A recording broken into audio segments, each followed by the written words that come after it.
ازيكم جميعا. انا مروه سامي، مهتمه بالرسم وتعليمه.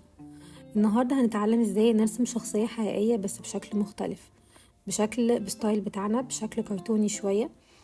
ما يكون بعيد عن الحقيقي، وفي نفس الوقت لما تشوف الصوره تبقى عارف مين الشخصيه اللي اترسمت.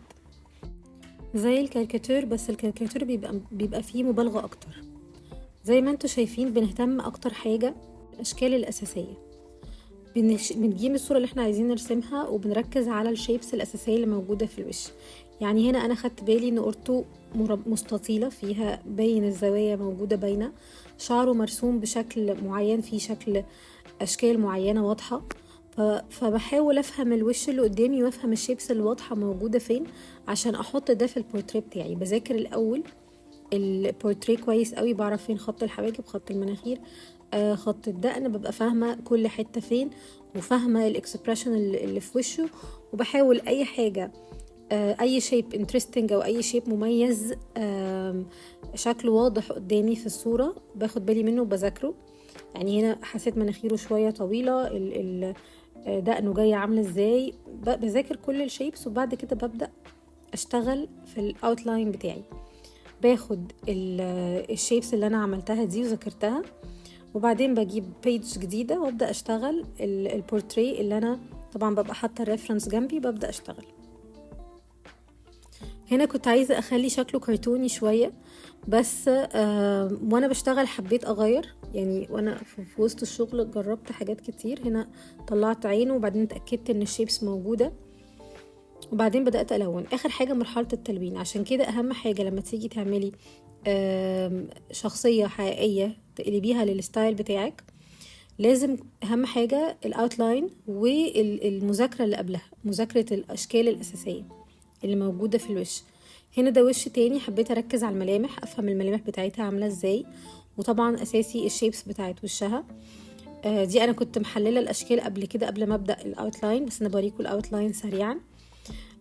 بصي، بركز بشوف ايه النقط اللي كانت موجودة وبعيد عليها، ان قريتها مستطيلة، ان عينيها مبرقة. طبعا هنا في التلوين كبرت العين اكتر عشان يبقى فيه مبالغة. زي ما قلت لكم هي شبه الكاريكاتير، بس الكاريكاتير بيبقى فيه مبالغة اكتر، بيبقى فيه ابراز لملامح معينة بشكل مبالغ فيه.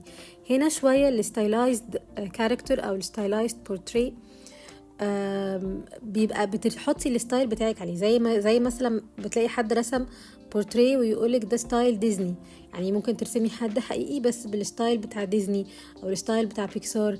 بيبقى دي في ستايل معين بتحطيه، بتعملي له يعني بتحطيه على الرسمة بتاعتك. هنا برضو كنت مركزة على الملامح والأشكال الأساسية. كبرت راسها شوية، كبرت عينيها. نفس الحاجة هنا برضو. هنا بعمل الاوتلاين، وانا بعمل الاوتلاين بذاكر الشيبس الاساسية، بشوف شكل وشها عامل ازاي. وهنا شوية كان فيها صعوبة اكتر لان في بوز معين او في شكل معين، هي باصة في اتجاه محدد وعاملة حركة شوية بايديها، وفي عصفورة. فكنت عايزة كمان، الرسمة كانت عجباني قوي، الصورة كانت عجباني، بس الصورة كانت الوش بتاع الست جامد قوي، ما فيهوش اي مشاعر او اي حاجة. فكنت عايزة اخلي الرسمة شكلها لطيف، وتكون الست شكلها لطيفة وكيوت كده، بتأكل عصفورة، بتعمل يعني عمل لطيف. فكنت عايزة اخلي الصورة شكلها حلو. فقعدت لعبت كتير جدا في الاوتلاين، غيرت كتير في ملامحها، في مناخيرها، في بقها، في حجم راسها نفسه، مع الحفاظ على الاشكال الرئيسيه. مهما يعني كنت دايما بحاول ان انا ابقى محافظه على الاشكال الاساسيه اللي موجوده الصوره الاصليه. هغير كتير جدا وهقعد العب في الشكل كتير جدا بالاوتلاين لغايه ما اوصل في الاخر لحاجه اكون راضيه عنها عشان ابدا تلوين. هغير في مناخيرها كتير، وهغير في مكان بقها، وهغير في شكل النضاره، وهغير في شكل قورتها. الفكره في انك تبقي راضيه تماما عن الاوتلاين قبل ما تبداي تلوين، بالذات في الستايلايزد بورتري او الحاجه اللي بتعمليها بشكل كرتوني او بالستايل بتاعك انتي، مش الواقعي او مش الرسم الحقيقي. بعد ما خلاص طمنت وحبيت شكل الاوتلاين بدات الون. وبرضه في مرحله التلوين بيبقى في حاجات بتوضح اكتر، وفي حاجات ممكن اغيرها لو انا مش راضيه عنها. بس التلوين فرق جامد معايا، وحسيت ان انا خلاص انا كده ظبطت الاوتلاين ومشيت صح، فبدات اشتغل بطريقه بسيطه. بس دي كانت باختصار الطريقة. لو عايزين معلومات اكتر قولولي في الكومنتات، وما تنسوش تعملوا لايك وسبسكرايب، وشكرا على وقتكم.